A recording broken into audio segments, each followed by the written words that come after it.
Hello दोस्तों, स्वागत है आप सभी का DLS न्यूज चैनल पर एक बार फिर से। तो आज तारीख हो गई 25 अप्रैल 2021, दिन रविवार, संडे है। वैसे ही अभी कोरोना माहौल के बीच हर रोज संडे हो रहा है। तो बात करते हैं आज के मुख्य समाचार और टुडे ब्रेकिंग न्यूज के इस अपडेट वीडियो में नजर डालते हैं देश भर की तमाम बड़ी खबरों पर। भारत सरकार की तरफ से कुछ महत्वपूर्ण फैसले निकल कर आ रहे हैं, आम आदमी के लिए जानना जरूरी है। इसके अलावा भी दोस्तों कोरोना की वैक्सीन को लेकर भी सरकार ने महत्वपूर्ण फैसला लिया। मैं आपको बताऊंगा कुछ एजुकेशन न्यूज से संबंधित खबरें भी हैं। तो आइए एक एक करके आज की 50 बड़ी ही इंपॉर्टेंट खबरों पर नजर डाल लेते हैं फटाफट से। बिल्कुल बने रहेगा मेरे साथ इस वीडियो में और एकदम पूरा लास्ट तक देखते रहिएगा। बिना टाइम वेस्ट किए सीधे ले चलता हूँ पहली खबर में। तो देखिए दोस्तों, कल ही राष्ट्रीय पंचायती राज दिवस के मौके पर पीएम मोदी ने कहा कि गाँव में न पहुँचने दे कोरोना, गाँव दिखाएंगे देश और दुनिया को आगे की राह। क्योंकि दोस्तों अब शहरों के हालात तो ऑलरेडी ज्यादा बिगड़ चुके हैं कोरोना के चलते, अब हमें बचाना है गाँव को। ये कहना है पीएम मोदी का कल ही पंचायती राज दिवस के मौके पर। कुछ और इस मौके पर बड़े फैसले भी लिए गए हैं कोरोना वगैरह को लेकर, मैं आपको आगे बताता हूँ। फिलहाल देखिए अपन कुछ दूसरी काम की खबरों पर नजर डाल लेते हैं। तो देखिए अपडेट आप टैक्स पेयर्स के लिए बड़ी राहत की खबर है। सरकार ने विवाद से विश्वास स्कीम की तारीख को 30 जून तक बढ़ा दिया। जी हाँ, अगर आपके इनकम टैक्स संबंधित कोई विवाद लफड़ा है, कोई मसला है, तो उसको अब आप 30 जून तक विवाद से विश्वास स्कीम के जरिए सोल्व कर सकते हैं। ठीक है ना,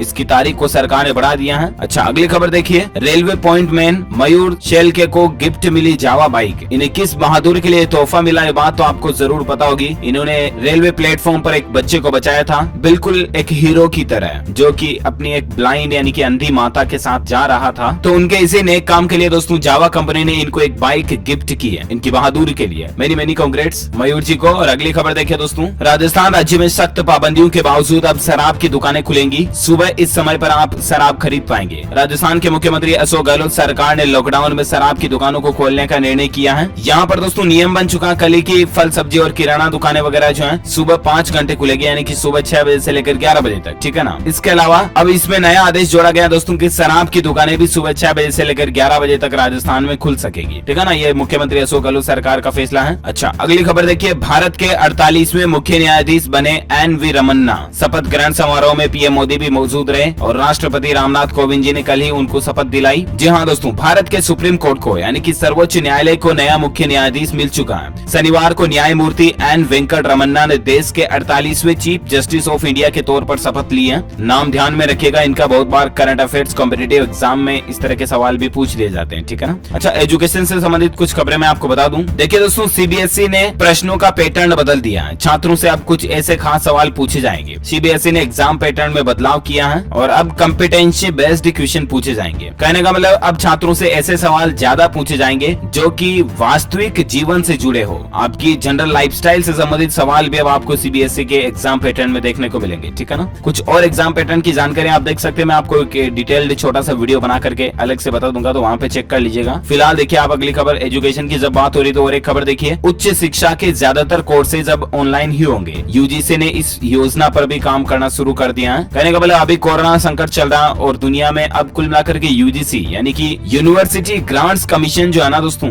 विश्वविद्यालय अनुदान आयोग, ये अब ऐसी प्लानिंग बना रहा है कि अब ज्यादातर उच्च कोर्सेज जो है वो ऑनलाइन ही हो जाएं। बड़े लेवल के जो मास्टर कोर्सेज हो गए, कंप्यूटर एप्लीकेशन, डाटा साइंस वगैरह के, या टेक्नोलॉजी IT से जुड़े कोर्सेज हो गए, या इंजीनियरिंग से जुड़े कोई कोर्सेज हो गए, अब ज्यादातर कोर्सेज आपको ऑनलाइन ही देखने को मिलेंगे। बहुत जल्द हमारे देश में ये सुविधा हो जाएगी, हर एक यूनिवर्सिटी आपको ऑनलाइन कोर्स अवेलेबल करवाएगी। ठीक है ना, ये UGC की प्लानिंग है, अच्छी बात है। एजुकेशन को लेकर और एक खबर देखिए, SSC के स्टूडेंट्स के लिए खुशखबरी है। SSC भर्ती परीक्षा में असफल अभ्यर्थी भी अब नौकरी पा सकेंगे। जी हाँ, स्टाफ सिलेक्शन कमीशन ने साफ कर दिया दोस्तों कि किसी भी भर्ती परीक्षा के अंतरिम परिणाम जारी होने के बाद एक खास तौर से तैयार वेबसाइट पर अचयनित मेधावियों का नाम, पता समेत अन्य आवश्यक सूचनाओं के साथ परीक्षा में कुल प्राप्तांक और मेरिट रैंकिंग भी जारी की जाएगी, जो उन्हें अगले किसी भर्ती में फॉर्म भरने के समय काम आएगी। है ना। कहने का मतलब ऐसा नहीं कि आपका सिलेक्शन नहीं भी हुआ ना, तो भी अगर आप इंटेलिजेंट हैं, स्कोर अच्छे आए हैं आपके, तो अब आपका रिकॉर्ड SSC अलग से रखेगा ताकि आपको कहीं अच्छी जॉब मिल सके। ठीक है ना। तो ये SSC की एक नई प्लानिंग है, वाकई में अच्छी बात है। ओके, अगली खबर में बात करें मौसम समाचार को लेकर। एक खबर देखिए दोस्तों, कल ही हमारे देश में एक घटना देखी गई। देखते देखते बर्फ में दब गई जिंदगियां। अब 8 लोगों के शव मिले, 291 सुरक्षित बचा भी लिए गए। उत्तराखंड के चामोली में जो परसों के रोज हिमस्खलन हुआ था बर्फ खिसकने से, 8 लोगों की जान जाने की खबर है। हालांकि यहाँ पर NDRF की टीम आई और 250 से भी ज्यादा लोगों को बचा लिया गया, अच्छी बात है। वैसे आज का संपूर्ण भारत का 25 अप्रैल 2021 का मौसम पूर्वानुमान आखिर क्या कहता है, तो मैं आपको बता दूं, अगले 24 घंटों के दौरान पश्चिमी विक्षोभ दूर हो रहा है, इसलिए पश्चिमी हिमालय पर बारिश की गतिविधियों में कमी आएगी। बाकी अरुणाचल प्रदेश में हल्की बारिश हो सकती है और तमिलनाडु, दक्षिण कर्नाटक और केरल के भागों में भी हल्की मध्यम बारिश होने की उम्मीद है। दक्षिण छत्तीसगढ़, तेलंगाना और आंध्र प्रदेश में भी हल्की मध्यम बारिश हो सकती है। ठीक है ना, ये तो रहा वेदर अलर्ट। और अब अपन नजर डालते दोस्तों कोरोना से संबंधित कुछ खास महत्वपूर्ण बड़ी खबरें मैं आपको फटाफट से बता देता हूँ। देखिए, देश में अगले 15-16 दिनों में 5000 से ज्यादा रोजाना मौतों का आंकड़ा पहुंच सकता है। हालिया की यूएस स्टडी में इस तरह का दावा किया जा रहा है। अभी दोस्तों भारत में मौतों का आंकड़ा चल रहा है एवरेज 2500-2600 रोजाना लोगों की जान जा रही है, राइट। लेकिन ये आंकड़ा जो है 5000 तक पहुंच सकता है। यूएस की हाल ही की एक स्टडी में इस तरह का दावा किया जा रहा है। कहने का मतलब यही है दोस्तों कि कोरोना अभी और भी ज्यादा खतरनाक हो सकता है और मई के मध्य तक तो कोरोना का पीक भी आ सकता है। ये भी मैंने आपको बताया था 1-2 दिन पहले। अभी ही देश में हालात क्या चल रहे हैं, हालात देखिए आप। गुजरात, सूरत में भी क्रियाक्रम के लिए लकड़ियां कम पड़ रही हैं। अंतिम संस्कार के लिए शुगर फैक्ट्रियों से गन्ने के छिलके वगैरह मंगाए जा रहे हैं। शमशान में लंबी वेटिंग के चलते दूसरे शहरों में शवों को भेजा जा रहा है। ये हालात तो अभी चल रहे हैं हमारे देश में। जरा सोचिए आप, अगर मौतों का आंकड़ा दुगना हो गया तो और भी ज्यादा गंभीर हालात हो जाएंगे, राइट। तो कहने का मतलब यही है दोस्तों कि हमें अभी से सतर्क और सावधान रहकर चलना चाहिए और प्लीज आप लापरवाही बिल्कुल भी ना करें। कोरोना पर अगली खबर देखिए, गुजरात के डिप्टी सीएम नितिन पटेल भी कोरोना संक्रमित पाए गए। गृह मंत्री अमित शाह के साथ में ये कार्यक्रम में भी शामिल हुए थे। इसके अलावा देखिए दोस्तों, यूपी में कोरोना से बीजेपी विधायक सुरेश श्रीवास्तव और रमेश चंद्र दिवाकर जी का निधन हो चुका है। रक्षा मंत्री ने भी इस पर शोक जताया। भगवान इनकी आत्मा को शांति दे, हमारी यही प्रार्थना है। अगली खबर देखिए, कोरोना पर पीएम मोदी की कल ही एक और बड़ी बैठक हुई और जिसमें यह निर्णय लिया गया दोस्तों कि अगले 3 महीने तक वैक्सीन, ऑक्सीजन के आयात पर कस्टम ड्यूटी हटाने का फैसला किया गया। जी हाँ, कल ही प्रधानमंत्री नरेंद्र मोदी की बैठक हुई दोस्तों और उसमें निर्णय लिया गया है। एक तो अस्पतालों में मेडिकल ग्रेड ऑक्सीजन की सप्लाई में तत्काल बढ़ोतरी की आवश्यकता है। पीएम मोदी ने बैठक में ये भी कहा और ऑक्सीजन पर भी सरकार ने कुछ अच्छा निर्णय लिया, मैं आपको आगे बताता हूँ। बाकी दोस्तों अभी जो है कोरोना वैक्सीन और इससे जुड़े उपकरण हो गए, मेडिकल सिस्टम से जुड़े कोरोना से संबंधित उपकरण, इन पर 3 महीने तक के लिए कस्टम ड्यूटी वगैरह सब कुछ हटा दिया, टैक्स वगैरह नहीं लगेगा। ठीक है ना। और इसके अलावा दोस्तों अब देश में ऑक्सीजन की समस्या भी दूर होगी क्योंकि सरकार ने ऑक्सीजन आयात पर भी शुल्क और हेल्थ सेस वगैरह माफ करने का ऐलान किया। विदेशों से जो ऑक्सीजन वगैरह आएगी तो उस पर भी अब आयात शुल्क ये नहीं लगेंगे। ठीक है ना। गवर्नमेंट का ऑफिशियल प्रेस नोट भी आप देख सकते हैं इसको लेकर। बाकी दोस्तों ऑक्सीजन की किल्लत के बीच एक अच्छी खबर ये भी है कि ऑक्सीजन आपूर्ति के लिए सिंगापुर से भारत पहुंचे 4 क्रायोजेनिक टैंक। वायुसेना के C-17 ग्लोबल मास्टर ने किया एयरलिफ्ट। सिंगापुर से पश्चिम बंगाल के पानागर एयरबेस में 4 क्रायोजेनिक ऑक्सीजन कंटेनर पहुंचे हैं। आज सुबह सिंगापुर के चांगी हवाई अड्डे से एक भारतीय वायुसेना के C-17 विमान में कंटेनरों को एयरलिफ्ट किया गया था। तो ये कुछ ऑक्सीजन सप्लाई को लेकर भी व्यवस्थाएं चल रही है। वहीं कोविड संकट के बीच बीएमसी ने भी बड़ा फैसला लिया है। मुंबई में 1 महीने में 16 ऑक्सीजन प्लांट लगाए जाएंगे, है ना। तो मुंबई में भी ये बीएमसी का बड़ा फैसला है। विद इन 1 मंथ के अंदर 16 नए ऑक्सीजन प्लांट शुरू होंगे। ठीक है ना। चलिए साथ ही कोरोना पर अगला अपडेट देखिए दोस्तों। कोरोना कहर के कारण 26 अप्रैल से दिल्ली में व्यापारी खुद ही सेल्फ लॉकडाउन लगाने जा रहे हैं। सभी बाजार वगैरह बंद रहेंगे क्योंकि दिल्ली के मुख्यमंत्री अरविंद केजरीवाल सरकार की तरफ से तो लॉकडाउन की घोषणा पक्की की नहीं गई, मतलब कि पूरी राजधानी में कंप्लीट लॉकडाउन लगाया नहीं गया। लेकिन अब यहाँ पर बढ़ते कोरोना के बीच कारोबारियों ने खुद फैसला ले लिया है। 26 अप्रैल से लेकर 2 मई तक कारोबारी अपनी मर्जी से लॉकडाउन रखेंगे। अपनी मर्जी से वो खुद ही सभी बाजार, दुकानें, काम धंधे, कारोबार, रोजगार सब कुछ बंद रखेंगे। देश में खास करके देश की राजधानी दिल्ली में कोरोना के लगातार बढ़ते मामलों और अस्पतालों की मौजूदा हालातों को देखते हुए कारोबारियों के संगठन confederation of all India traders यानी कि केट ने यह निर्णय लिया दोस्तों कि अगर सरकार अगले सप्ताह लॉकडाउन को भी नहीं बढ़ाती है तब भी ये कारोबारी अपनी मर्जी से 1 सप्ताह का लॉकडाउन और कर देंगे। ठीक है ना। अभी चल रहा है वीक का लॉकडाउन, तो इसको अगर दिल्ली गवर्नमेंट नहीं बढ़ाई तो फिर अपनी मर्जी से 2 मई तक बाजार बंद रखेंगे कारोबारी खुद ही। अच्छा अगली खबर देखिए आप। तेलंगाना राज्य सरकार ने भी बड़ा फैसला लिया दोस्तों। सभी को कोरोना वैक्सीन जो बिल्कुल फ्री में लगाई जाएगी। तेलंगाना के मुख्यमंत्री चंद्रशेखर राव ने यह ऐलान कर दिया है कि कोरोना वैक्सीन जो है सभी लोगों को बिल्कुल फ्री में लगेगी क्योंकि 1 मई के बाद तो 18 साल से ऊपर को भी वैक्सीन लगना शुरू हो रही है, तो वो भी बिल्कुल फ्री लगेगी। ठीक है ना। ये अच्छी बात है। और बाकी वैक्सीन की कीमतों को लेकर जहाँ एक तरफ दोस्तों राजनीति भी हो रही है, कांग्रेस के कई सारे राजनेता, राहुल गांधी हो गया वगैरह वगैरह, ये केंद्र सरकार से वैक्सीन की कीमतों को लेकर सवाल उठा रहे हैं, राइट। तो इस पर आखिरकार केंद्र सरकार ने कांग्रेस के सवालों पर विराम लगा दिया और कहा कि 150 रुपए प्रति खुराक के हिसाब से खरीद कर राज्यों को फ्री में मिलेगी वैक्सीन।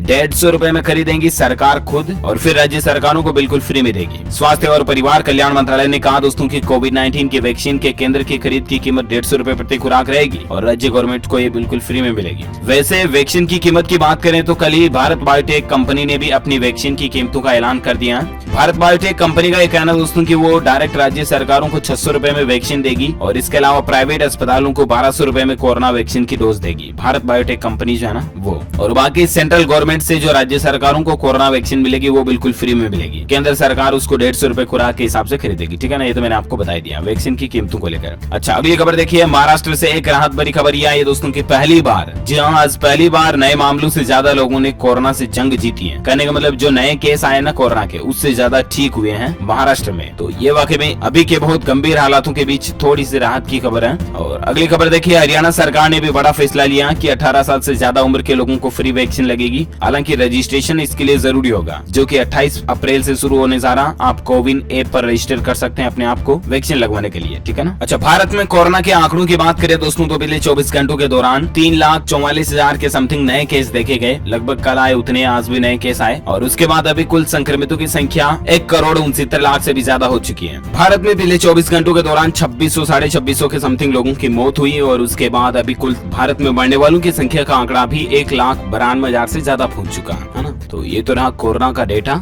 और अब मैं आपको कुछ और बड़ी खबरें बता देता हूँ देश से जुड़ी, जहाँ अपडेट देखिए आप। एक तो दोस्तों मुंबई में अब वाहनों पर अलग अलग रंग के स्टिकर वाली व्यवस्था खत्म हो चुकी है। आवाजाही के लिए ई पास की व्यवस्था अब शुरू की गई है। कोरोना वायरस के कारण लगी पाबंदियों के दौरान आपात और जरूरी सेवाओं में लगे वाहनों की आवाजाही अब प्रभावित नहीं हो, इसीलिए हाल ही में आपको पता होगा मुंबई पुलिस ने अलग अलग रंग के कोड वाली स्टिकर व्यवस्था शुरू की थी, जिसे अब रोक दिया गया। एक अधिकारी ने ये बात की जानकारी दी कल ही। अब दोबारा ई पास वाली प्रणाली शुरू हो चुकी है, ठीक है। और अगली खबर देखिए, होंडा कंपनी ने बड़ा ऐलान किया दोस्तों कि साल 2040 के बाद ये सिर्फ इलेक्ट्रिक कारें ही बेचेगी। अभी होंडा की बहुत सारी कारें आती है, आपको पता होगा, होंडा सिटी वगैरह। तो अब 2040 के बाद होंडा कंपनी जो है वो सिर्फ इलेक्ट्रिक कारें ही बेचेगी। देखते हैं टेस्ला की कंपटीटर बन पाती है या नहीं। और फिलहाल देखिए आप अगली खबर, मकान मालिक को लेकर एक नया नियम आ रहा दोस्तों। मकान मालिक को बताना होगा कितने रुपए पर उठाया मकान। आखिर नया किराया प्राधिकरण के कुछ और नए नियम सामने आ रहे हैं। जी हाँ, मकान मालिक को अब किराया प्राधिकरण को ये बताना जरूरी होगा कि उसे अपना मकान कितने रुपए मासिक पर किराए दिया है। इस पर मकान मालिक व किराएदार की फोटो लगानी पड़ेगी, दोनों के हस्ताक्षर होंगे। बाकायदा आवास विभाग ने किराए करारनामे का प्रारूप जारी कर दिया। आवास विभाग के इस पहल के बाद शहरों में किराएदारी को लेकर होने वाले विवाद काफी हद तक खत्म हो जाएंगे। किराया करारनामे पर मकान मालिक का नाम और किराएदार का नाम तो होगा ही, इसके अलावा किराएदार का ईमेल, मोबाइल नंबर भी देना होगा। इसमें किराए पर दिए गए परिसर का विवरण भी दिया होगा। तो ये सब कुछ चीजें आप किराएदार और मकान मालिक के बीच ट्रांसपेरेंसी के रूप में रहेगी, है ना, जिनकी जानकारी किराया प्राधिकरण के पास भी रहेगी। तो ये अच्छी बात है नए किराए कानून को लेकर। और अगली खबर देखिए दोस्तों, महाराष्ट्र में कोरोना कर्फ्यू में शराब नहीं मिली तो लोगों ने सैनिटाइजर पी लिया, 7 लोगों ने दम तोड़ दिया, मौत हो गई इनकी।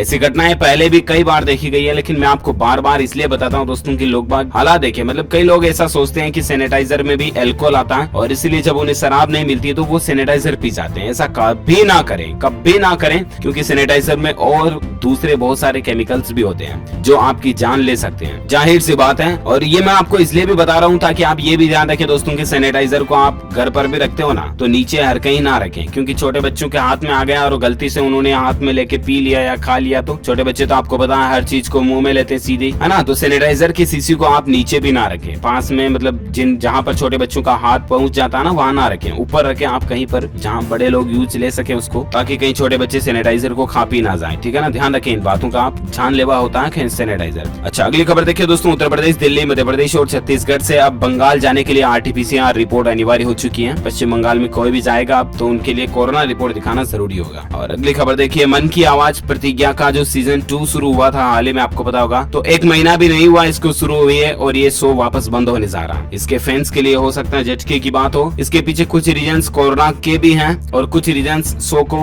वो TRP वापस नहीं मिल पा रही जो पहले मिलती थी। यानी कि अभी इस शो को लोग बाग जो है नए रूप को पसंद नहीं कर रहे हैं और TRP नहीं मिल रही है, इसलिए इस शो को वापस बंद करने का फैसला किया गया है मीडिया रिपोर्ट्स के मुताबिक। अच्छा, अगली खबर देखिए दोस्तों, महाराष्ट्र जेल में अब कर्मचारियों की टोपी में बदलाव हुआ, अब पहनेंगे पैनल विजर कैप। जहां महाराष्ट्र के कारागार विभाग ने जेल में कार्यरत कर्मचारियों की ड्यूटी के दौरान पहनी जाने वाली टोपी में बदलाव किया, अब वे पैनल विजर कैप पहनेंगे। गृह विभाग ने इस संबंध में कल ही आदेश जारी किया है। चलिए साथ ही अगली खबर देखिए, उत्तराखंड सरकार का भी बड़ा कदम है। कोरोना के कहर के बीच 28 अप्रैल तक सभी सरकारी ऑफिस बंद रहेंगे। उत्तराखंड राज्य में सभी जितने भी गवर्नमेंट डिपार्टमेंट्स हैं 28 तारीख तक बंद रहेंगे, ठीक है ना। बढ़ते कोरोना माहौल को देखते हुए उत्तराखंड सरकार ने फैसला किया है। और फिलहाल देखिए आप अगली खबर। ट्विटर कंपनी अब आपको शानदार ट्वीट करने की टिप्स देगी और यूजर को अच्छे कमेंट करने पर पैसे भी मिलेंगे। जी हाँ, ट्विटर जो है ना, ट्विटर अगर आपने कभी चलाई होगी तो सोशल मीडिया प्लेटफॉर्म है। ये अब आपको कुछ नए बटन, नए ऑप्शंस देगा। वन क्लिक बटन आपको बैंड के cash app, Patreon, PayPal, Venmo के माध्यम से टिप करने के लिए विकल्प भी देगा। तो इस तरह के नए फीचर्स आपको ट्विटर में देखने को मिलेंगे। ज्यादा जानकारी आप देख सकते हैं। और अगली खबर देखिए दोस्तों, ICSI CSEET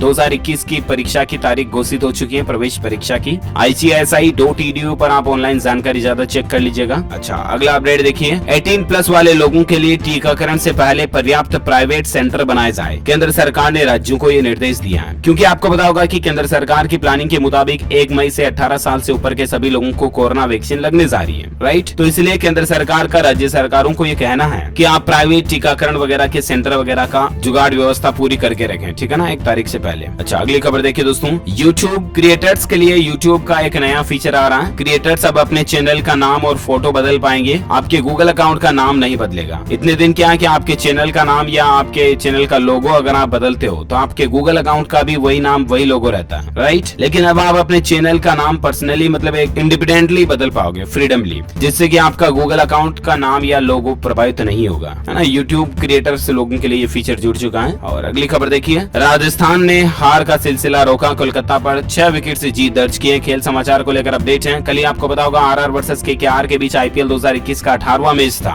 और उस 18वें मैच में राजस्थान रॉयल्स ने कलकत्ता नाइट राइडर्स को 6 विकेट से हरा दिया। कुछ और स्कोर की जानकारी भी आप स्क्रीन पर देख सकते हैं। चलिए अगली खबर देखिए दोस्तों। दिल्ली हाई कोर्ट से केंद्र सरकार ने कहा कि देश में ऑक्सीजन की उपलब्धता, लेकिन दिल्ली सरकार उसे यहाँ तक लाने में नाकाम है। आपको पता होगा ऑक्सीजन की कमी का मामला कोर्टों में काफी दिनों से घूम रहा और इसी बीच कोर्ट ने केंद्र सरकार और दिल्ली सरकार दोनों से ही कहा कि वह दिल्ली में ऑक्सीजन की सप्लाई को सुनिश्चित करने को लेकर क्या क्या कदम उठा रहे हैं, इसकी जानकारी कोर्ट को दें। इसी दौरान केंद्र सरकार के वकील ने कोर्ट को बताया कि फिलहाल ऑक्सीजन की सप्लाई को लेकर 2 टैंकर दिल्ली पहुंच चुके हैं। जल्द ही जरूरत के हिसाब से अस्पतालों तक ऑक्सीजन पूरी पहुंच जाएगी। तो ये कुछ तैयारियां चल रही हैं ऑक्सीजन सप्लाई को लेकर। ओके, इसी कड़ी में दोस्तों यहाँ दिन भर की तमाम बड़ी खबरें, मुख्य समाचार, छूटा ब्रेकिंग न्यूज का अपडेट वीडियो यही फिनिश होता है। वैसे आप मुझे नीचे कमेंट करके बताइए दोस्तों कि जिस तरह से हम इंसान जो है वो सांस में ऑक्सीजन लेते हैं, राइट, उसी तरह से जो एनिमल्स होते हैं, जानवर होते हैं, वो सांस में कौन सी गैस लेते हैं। आप भी अपना कॉमन सेंस लगाइए, थोड़ा दिमाग लगाइए और बताइए मुझे नीचे कमेंट करके कि एनिमल्स या दूसरे जीव जो हैं वो सांस में कौन सी गैस लेते हैं। कमेंट करके बताइए। जो लोग इसका सही जवाब इस वीडियो के नीचे कमेंट बॉक्स में देंगे ना, वो रैंडमली सेलेक्ट किए जाएंगे हमारी DLS न्यूज टीम की तरफ से और आप जीत सकते हैं एक शानदार सरप्राइज गिफ्ट जो कि गिव अवे के रूप में आप तक पहुंचे दिया जाएगा। इसी के साथ ही अगर आपको ये वीडियो अच्छा लगा तो इसे लाइक करना, शेयर भी करना अपने दोस्तों के साथ फेसबुक और व्हाट्सएप पर। और एक काम और करना, DLS न्यूज चैनल को नीचे लाल बटन दबाकर सब्सक्राइब कर लेना और पास में घंटी का बटन मिलेगा उसको भी दबा देना। इससे होगा ये दोस्तों कि आप हमारी फैमिली का मेंबर बन जाओगे, जो कि वाकई में एक दमदार बात होगी, क्योंकि DLS न्यूज से जुड़ने के बाद आप रोजाना की ताजा खबरें और मुख्य समाचार तुरंत अपने मोबाइल पर देख पाओगे। ओके, ध्यान रखिएगा आप अपने खुद का, अपने परिवार का भी। बिना काम घर से बाहर मत जाइएगा वरना पुलिस डंडे मारेगी। लॉकडाउन लग रहा है जहाँ पर भी, और काम सर बाहर जाए तो भी मास्क लगा कर ही जाए, ठीक है ना, ध्यान रखिएगा। ओके, मिलेंगे अगले नेक्स्ट अपडेट में, तब तक के लिए thank you, take care, good bye, जय हिंद, जय भारत, वंदे मातरम।